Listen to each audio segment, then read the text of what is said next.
Revelation 4324. From the 6th of June 1948. Spiritual guidance. Truth from above. You humans need constant guidance if you want to reach your aim. Your aim is spiritual development, attainment of the degree of perfection. Your aim is union with me, which you can only achieve through a change to love. Consequently, you must be guided onto the right path which guarantees your ascent development, which brings you closer to perfection and thus also to me, who can only unite with perfect beings. You can certainly also reach the aim by yourselves if you have the goodwill, if you are driven from within to work with love. Then you will not need earthly guides, for then you will be guided correctly by the voice of the Spirit which truly instructs you correctly. But people who are only lukewarm in love, who are not yet aglow with its fire, do not hear this voice, they do not know the path upwards and therefore need guides to lead them onto the right path. They need teachers who instruct them correctly about my will, about my commandments and about their earthly task. They need to be instructed correctly. If I have set unification with me as people's highest aim, it must also be my will and my endeavor to let people find the path which will lead them closer to the aim, and thus I must also give every person the opportunity to gain knowledge of the conditions and my will. I have to give them the opportunity to be instructed in the truth, thus I have to provide them with the teaching forces which are able to spread the truth in accordance with my will. On the other hand, however, I cannot prevent people from rejecting the truth by virtue of their freedom of will and from adopting untrue thought material, which is why I never intervene to prevent my pure teaching from being distorted by those who carry out a teaching activity. For I do not force people's will. I only want to clarify who is to be addressed as a spiritual leader and when people need spiritual leaders. The whole of humanity walks in darkness and needs the supply of light. Light, however, can only emanate from the eternal light. It is lightless in the human heart as long as I cannot ignite the light in it, as long as the fire of love is not in it which radiates bright light.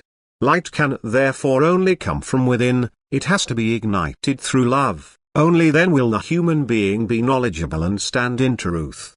Consequently, the right, truthful knowledge can never be taught, that is brought to the human being from outside. But only love must be awakened in the human being, only then can he recognize the right knowledge imparted to him from outside as truth and accept it.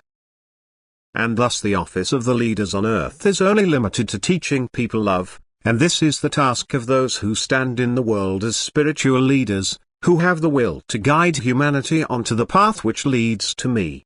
If they make themselves available to me for this task, I will bless them and give strength to their words so that they will not remain without effect on people. But the truth will also be conveyed to people directly from above if a willing person living in love declares himself willing to accept the truth and pass it on to the world. These are now to be addressed as spiritual leaders who are called to show fellow human beings the right path to me. For they are called by me myself. The transmission of pure truth from above happens in such a way that it is an inexplicable process for fellow human beings, so that an extraordinary power can be recognized. What ecclesiastical leaders represent and teach must be in complete agreement with the knowledge conveyed from above to earth. It must, so to speak, originate from one source, and the word conveyed from above must always be used as a standard as soon as deviations arise.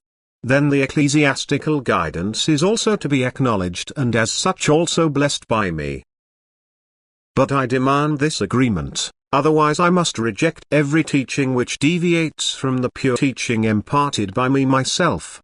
I cannot make concessions where the pure truth is concerned, but just as I never refrain from choosing my servants myself, from instructing and training them for a teaching activity, because it is urgently necessary to convey the truth to people. I will always acknowledge ecclesiastical leaders if they preach the truth, but neither will I silently tolerate the spreading of misguided teachings to those who seek the truth. I respect free will, but my will also becomes active and tries to compensate where human will sins. I work against it by opposing pure truth to error. by opposing the bearers of truth to those who walk along in error and seek to spread it. And every individual human being can freely decide. The inner urge for truth also secures him the supply of truth, yet the lukewarm, completely indifferent person remains blind in spirit despite ecclesiastical guides, for truth wants to be sought in order to let itself be found. Amen.